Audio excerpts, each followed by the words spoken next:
so much for joining us. It has been a busy week. The Supreme Court upheld Tennessee's ban on gender-affirming care for minors. New York City began deciding exactly how many dead senior citizens you can hide and still be considered the safe choice.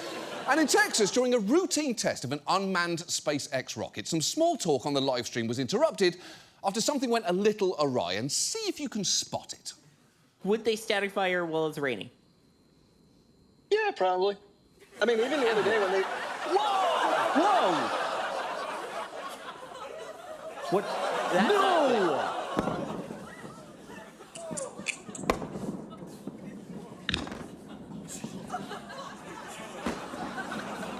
Oh my God. It appears there has been a Ship row. 36 just blew up. Ship 36 just blew up. It just blew up. So about those launch dates, I think that may delay a bit. Yeah, I'd say so. It's honestly tough to choose the best response there between the two woes, the big no and the oh, pause, my God. And I will say, between that rocket and this relationship, it has been a big month for things paid for by Elon Musk publicly exploding in a spectacular fashion. But we're going to start with the growing conflict between Israel and Iran. Last week, Israel launched strikes targeting Iran's nuclear facilities, top military figures and nuclear scientists, but also hitting apartment buildings in Tehran. The strikes are estimated to have killed over 700 people, including 285 civilians so far. And at one point, Israel even bombed Iran's state TV. What we see here is the actual studio where an Iranian state TV anchor was sitting and reading the news when the strike hit. You can see here that is an anchor desk right there. And of course, when it happened, the anchor was reading the news and then all of a sudden there was a thud. The studio went black. At the beginning, she got up and left, but then later apparently came back and finished the newscast. Holy shit, she came back? That is wild. To be very clear, I wouldn't willingly finish this broadcast if the air conditioning broke. In response, Iran launched strikes on Israel, including one missile which hit a hospital, and the country's reported over 20 deaths since the retaliation began. As for Trump, he's been all over the place regarding what America's role in this might be going forward. When asked whether the US might join Israel in airstrikes, this was his response. Does that mean you haven't made a decision yet on what to do? I have ideas as to what to do, but I haven't made a final. I like to make the final decision 1 second before it's due. Look, it is fine for some decisions to be last minute. What to wear in the morning, what to order at a restaurant, whether or not to fake a British accent for an audition you'll then have to keep up for an entire television career. But entering a war is not one of them. And incredibly, his answer got even stupider from there. War is very bad. There was no reason for this to be a war. There was no reason for Russia, Ukraine. A lot of wars there was no reason for. You know? You look right up there, I don't know, see the Declaration of Independence, and I say, I wonder if the Civil War, it always seemed to me maybe that could have been solved without losing 600,000 plus people. It is absolute malpractice that the journalists in that room didn't have at least two follow-up questions. One, lay out the deal that would have ended the Civil War sooner. What would your compromise be and how many fifths of a person would it entail? And two, do you actually think the Declaration of Independence ended the Civil War? You know who I feel bad for there? Not just the Italian soccer team having to stand awkwardly behind him, but that bust of Abraham Lincoln staring at the ground, clearly thinking there were literally 77 years between the two events. I feel like I was clear about this.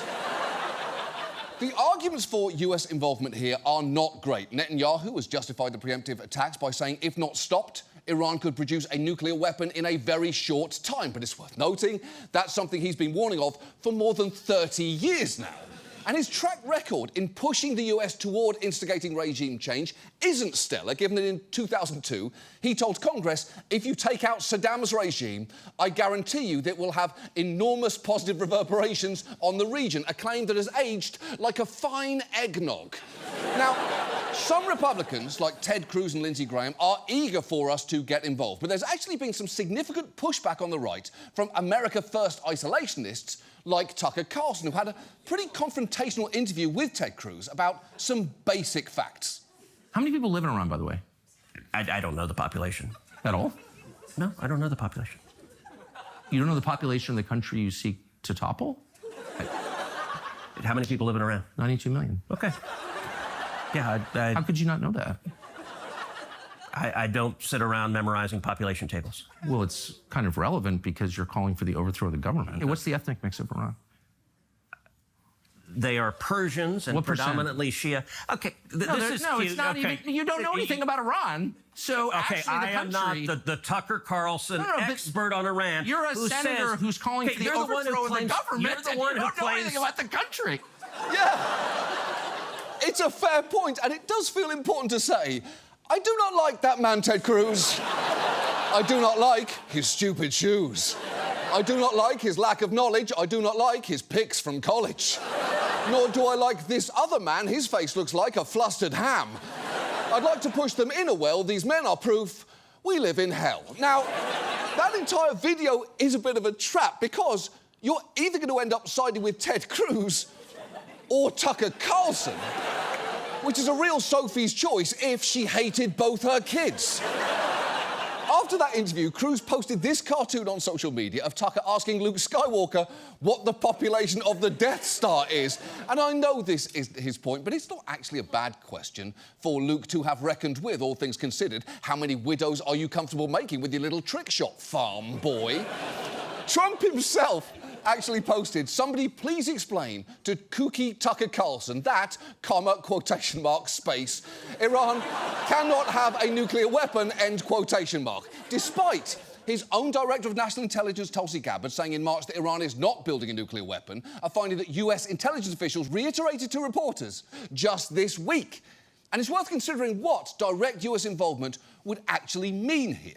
The US is apparently considering dropping a bunker-buster bomb on Fordo, Iran's most fortified nuclear facility, which is built deep inside a mountain.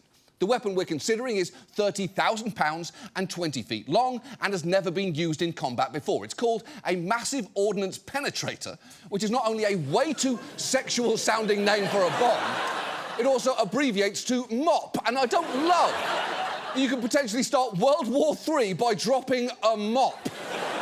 Crucially, Israel doesn't have that bomb, or indeed the aircraft necessary to deploy it. So we'd have to, which would obviously be a direct military intervention. It's not like we can just leave the bomb on the curb in Tel Aviv with a little sticky note that says, still works, no bed bugs.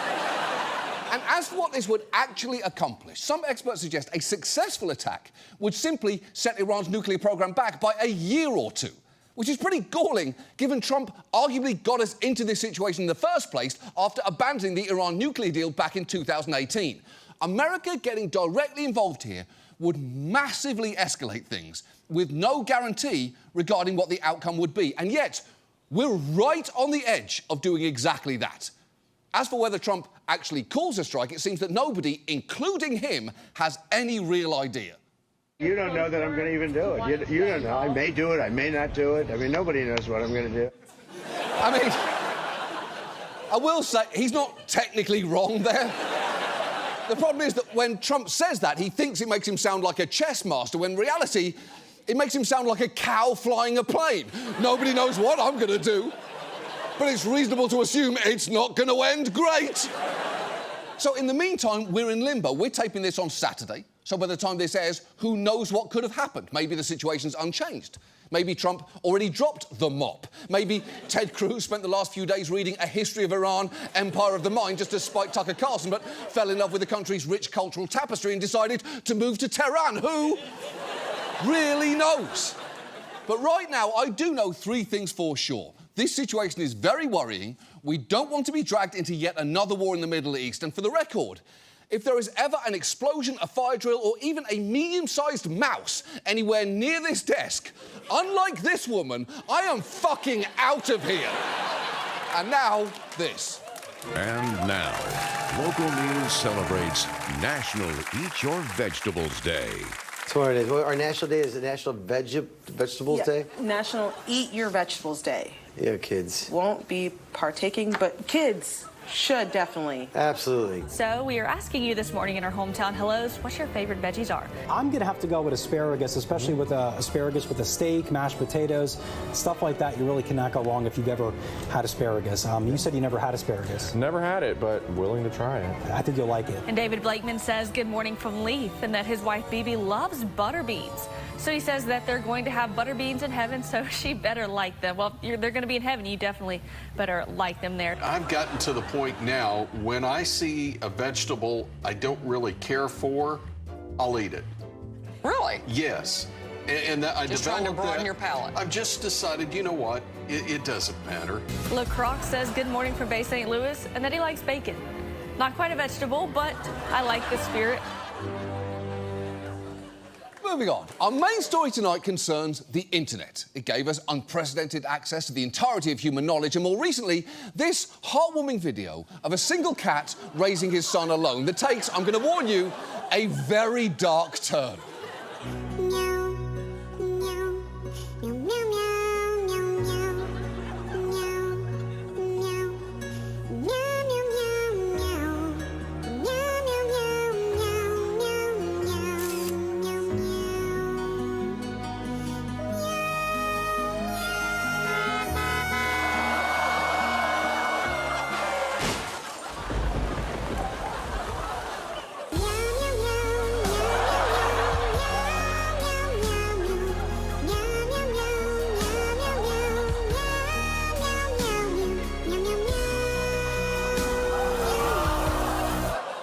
I know.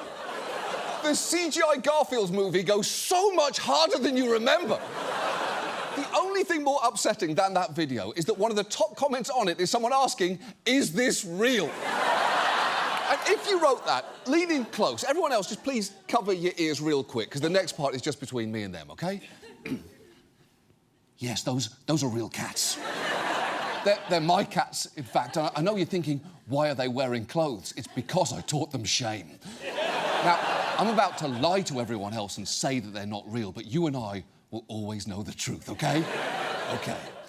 So clearly they're not real, but another comment under that video simply says, why did I watch this, and why does this have almost 16 million likes? And that's actually what we're going to be talking about tonight, because that video was made with AI.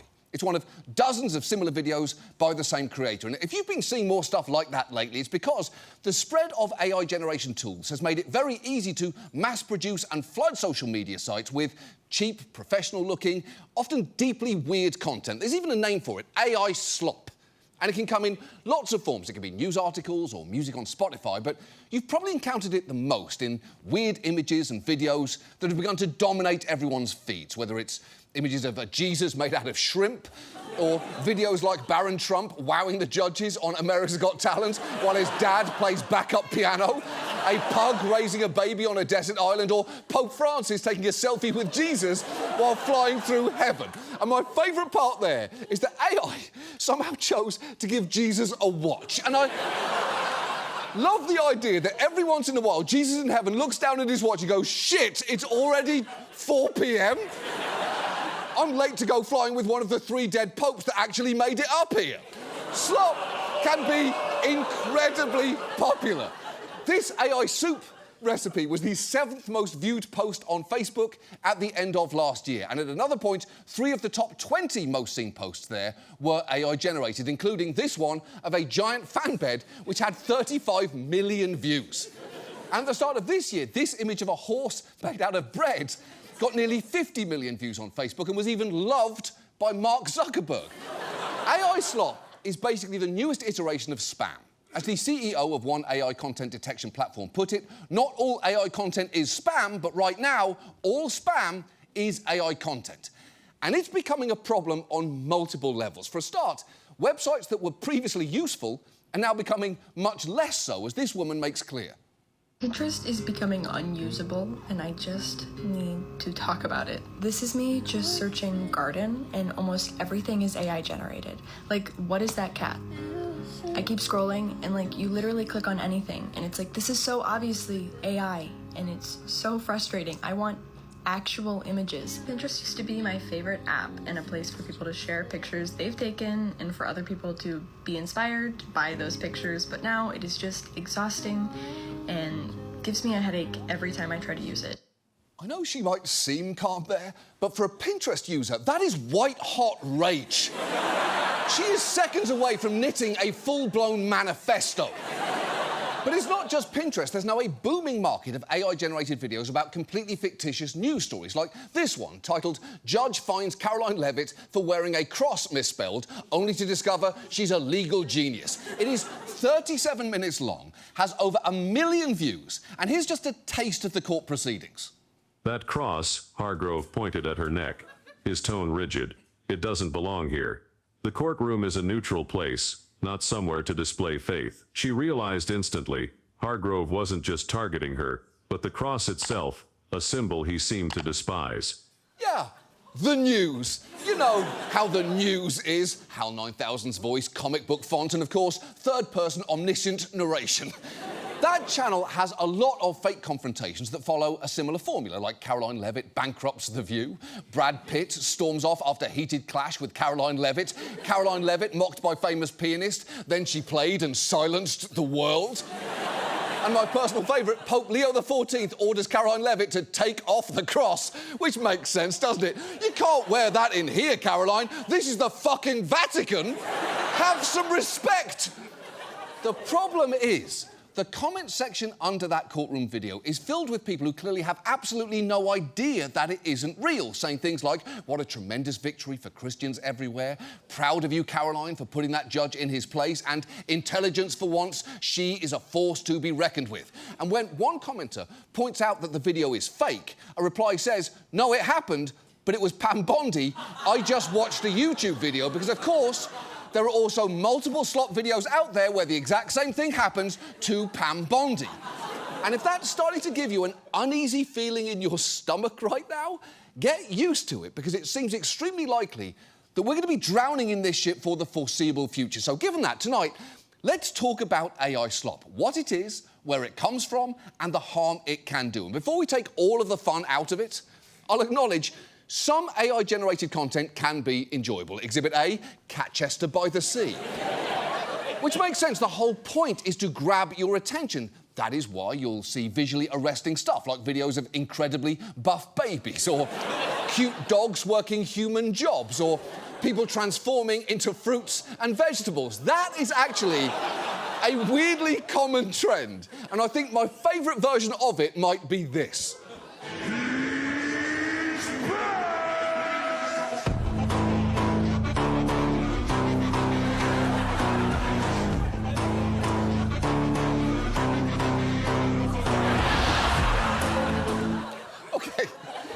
I have so many questions there.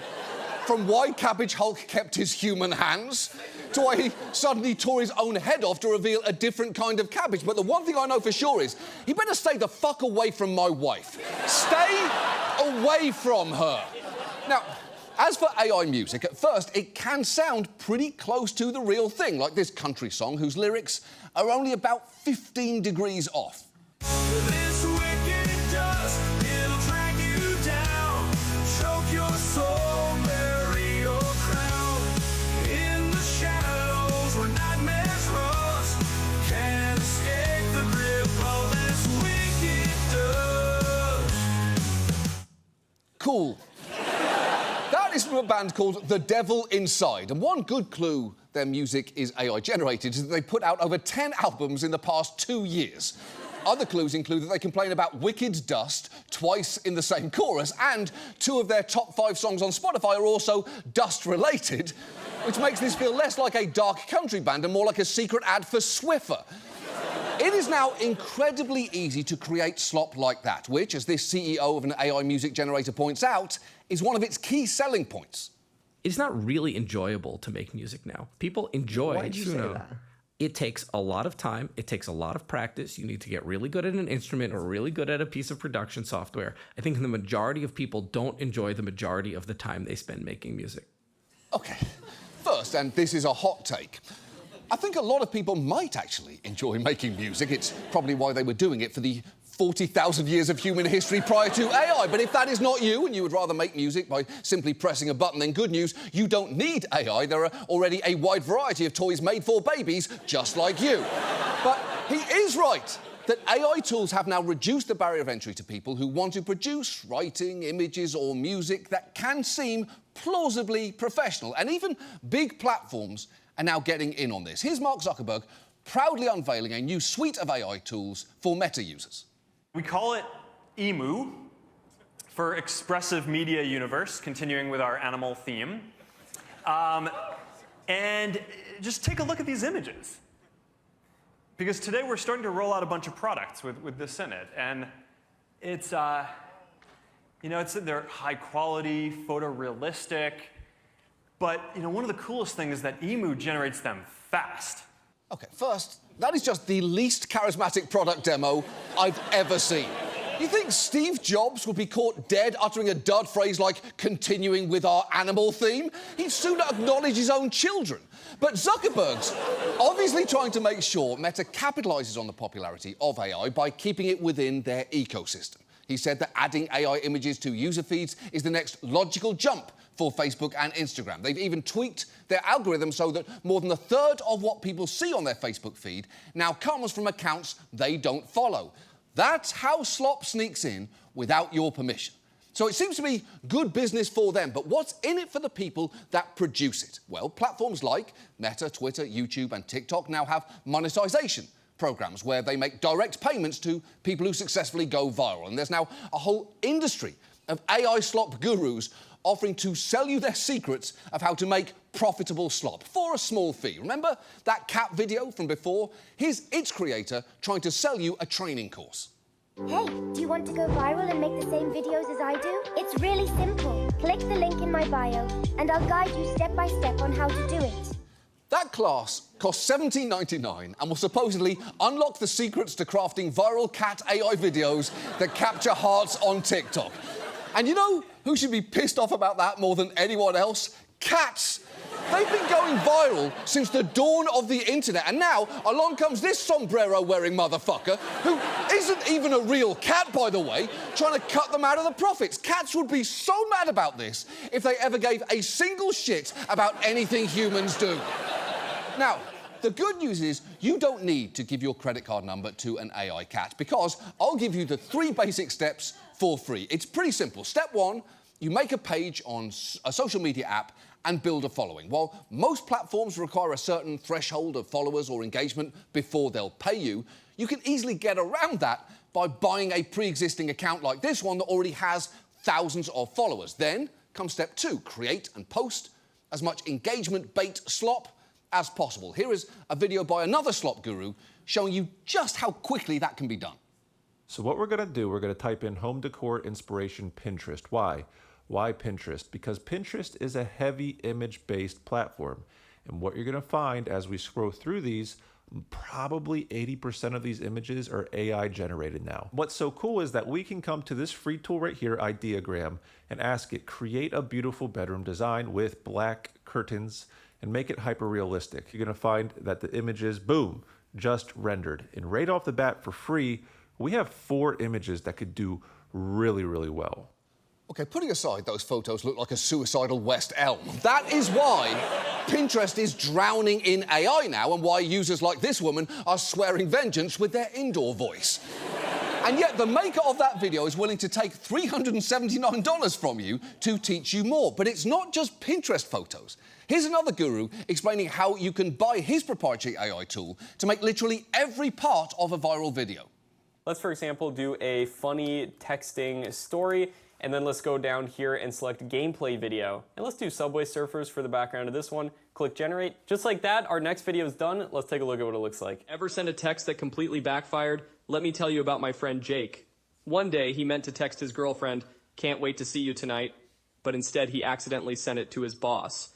His boss replied, "I hope this isn't about work." Panicking, Jake quickly typed back. As you can see, it's got a great original story that could go viral on social media, on any of those short-form platforms. And you can make hundreds of these every single month, and all you need is a couple to take off to potentially make a real business out of even doing this.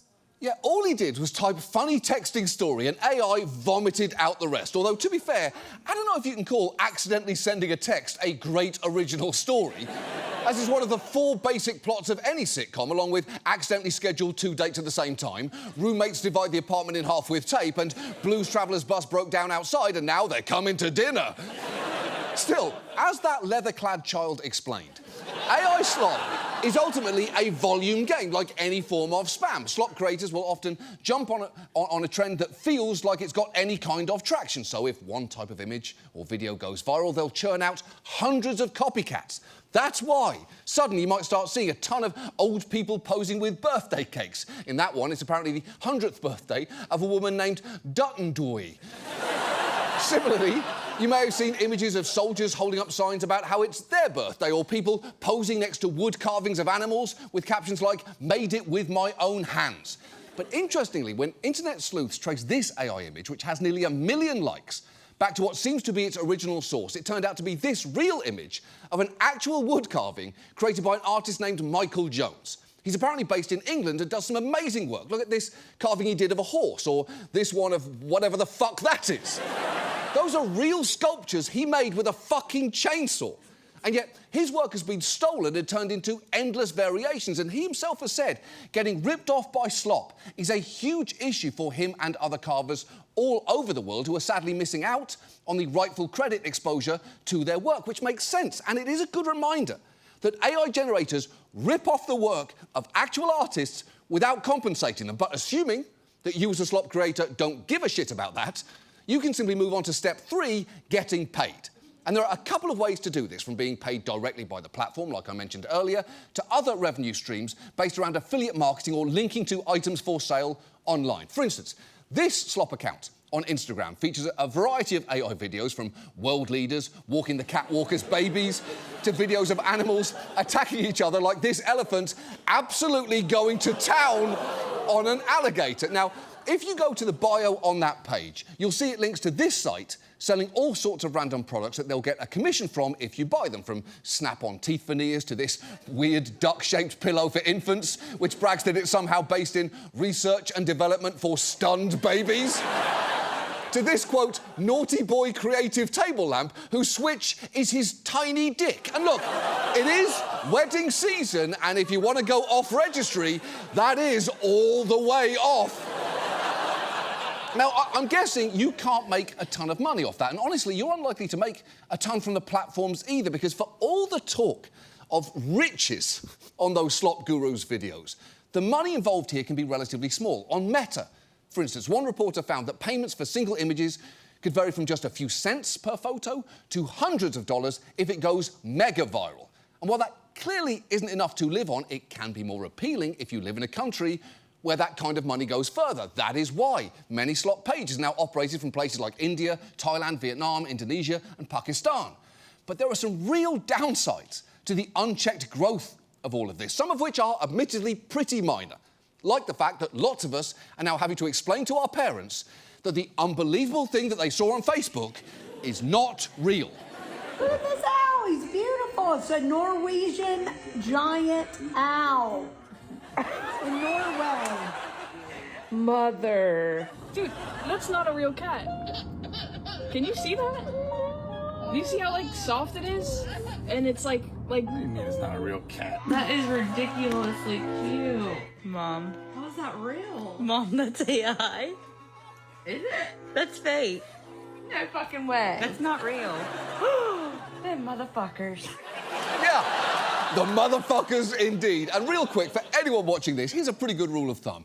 If you see an animal that's so cute it defies reality and it is not Mudeng, odds are it's AI. But we've clearly got bigger problems than people being duped by non-existent animals. There's an environmental impact from the energy and resources consumed in producing all of this shit. And then there's the fact some Slop makers specialise in videos that claim to depict real-world calamities, which can lead to the spread of worrying misinformation like this. These explosions are fake. but they've racked up millions of views. They've already been shared across social media, including this claim that the explosions are in Ukraine. Before this account disappeared, a reverse image search could take you back to the creator with more videos. And they all have similar issues. See how huge this white car looks? And also, how are these homes still standing with a gigantic fireball behind them? And the audio track is the same in every vid. So why make content like this? This creator used to make videos about tornadoes, and before that about planes on fire, possibly experimenting in the hopes of going viral.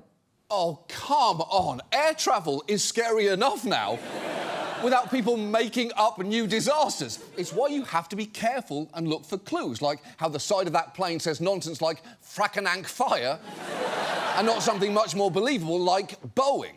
The thing is, sometimes fake videos about news stories can really catch on. During the LA fires, a lot of people were initially fooled by photos and videos like this one of the Hollywood sign engulfed in flames. That was pretty unnerving to LA residents like these two men who went to check it out in person. When we saw the posts on Instagram, we were devastated. We lived here all our lives, and when we saw that on Instagram, it broke our hearts, so we wanted to come and see firsthand.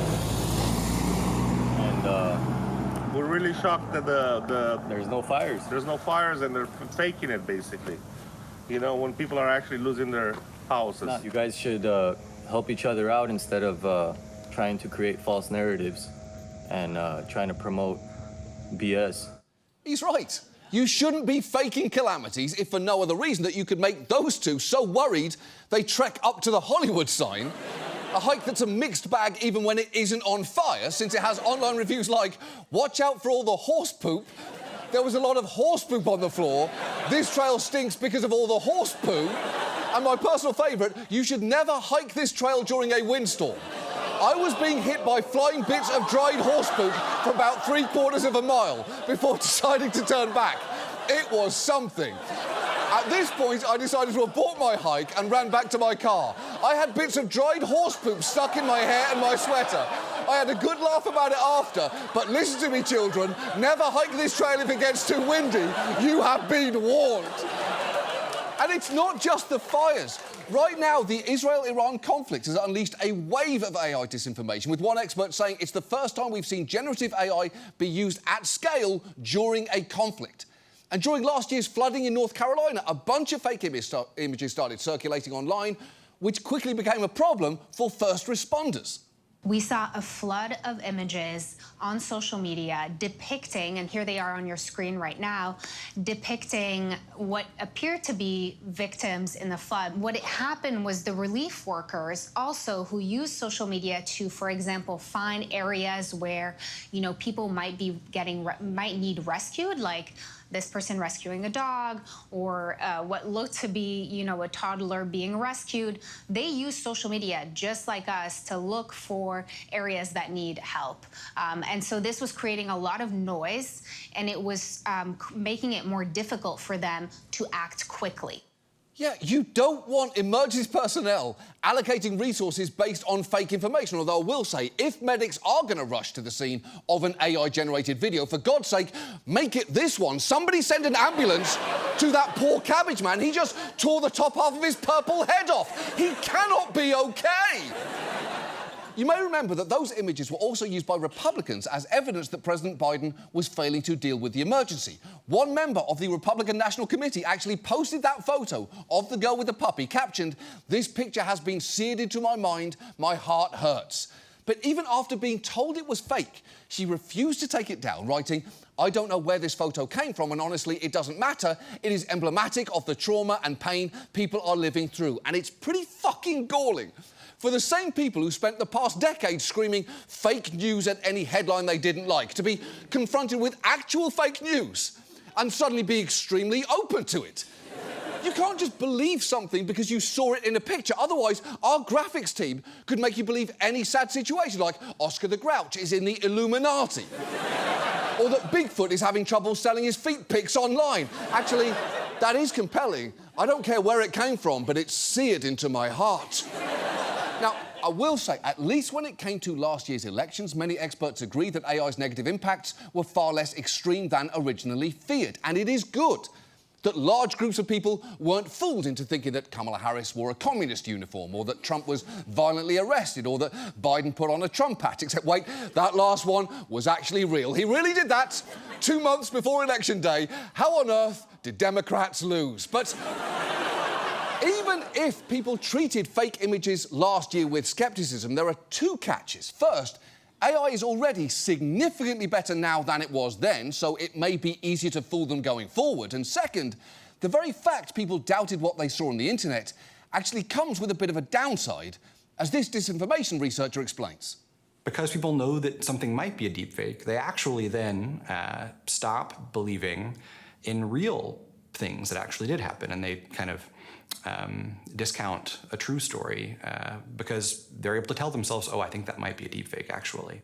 Right. It's not just that we can get fooled by fake stuff, it's that the very existence of it then empowers bad actors to dismiss real videos and images as fake. It's an idea called the liar's dividend, which I know sounds like an airport spy thriller James Patterson shit out in a weekend. But it is a real problem, and you don't have to look far to see people doing this. A lawyer for one of the January 6th defendants argued that the government's evidence was deep-faked, which is an extremely funny thing to say about a coup attempt that was live-streamed. And just 2 weeks ago, when Gavin Newsom posted this real photo of soldiers deployed to LA sleeping on the floor, the conspiracy theorist Laura Loomer retweeted a claim that it was fake, saying, looks like Gavin Newsom used an AI photo to smear President Trump. And of course, Trump's done this too. He falsely claimed photos of Kamala Harris greeting a large crowd were AI-generated, and when Democrats cut together videos of him having old man moments, he blamed that on AI as well, saying artificial intelligence was used by them against me in their videos of me, which actually might be the most AI-generated sounding sentence in this entire piece. So to summarise, AI slop can be somewhat lucrative for its creators, massively lucrative for the platforms that use it to drive engagement, and worryingly corrosive to the general concept of objective reality. And now I've shown you a simple 3-step process on how to make it. But, you know, please don't. Especially given I just saved you from paying $17.99 to a cat in a sombrero. So, what can we do? Well, the truth is, not a lot. Some platforms have started labelling AI content, but even those attempts have been lacklustre. Meta, for instance, recently started requiring an AI label when content is realistic, but notably that only applies to audio and video, not to images. And if creators don't actively add those labels, it can be hard for a platform to detect AI, as it's getting increasingly hard to spot. On an individual level, if you're sick of all the slop in your feed, you can block accounts that post it or click not interested, which might reduce the amount of it that you see, but that's not going to stop it all. And look, I'm not saying some of this stuff isn't fun to watch. What I am saying is some of it's potentially very dangerous, and even when it isn't, the technology that makes it possible only works because it trains on the work of actual artists. So any enjoyment you might get from weird, funny AI slop tends to be undercut when you know that someone's hard work was stolen in order to create it. So I don't have a big fix for all of this, or indeed any of it. What I do have, though, is a petty way to respond, because perhaps one small way to get back at all the AI slop ripping off artists would be to create real art by ripping off AI slop. So please, come with me, because we managed to track down Michael Jones, the chainsaw artist, and we commissioned a special piece from him, ripping off what I consider to be the finest, most inexplicable piece of slop produced to date. So, ladies and gentlemen, I proudly present from the chainsaw of Michael Jones a carved manifestation of the cabbage hunk. Look at him in all his muscular cabbage glory.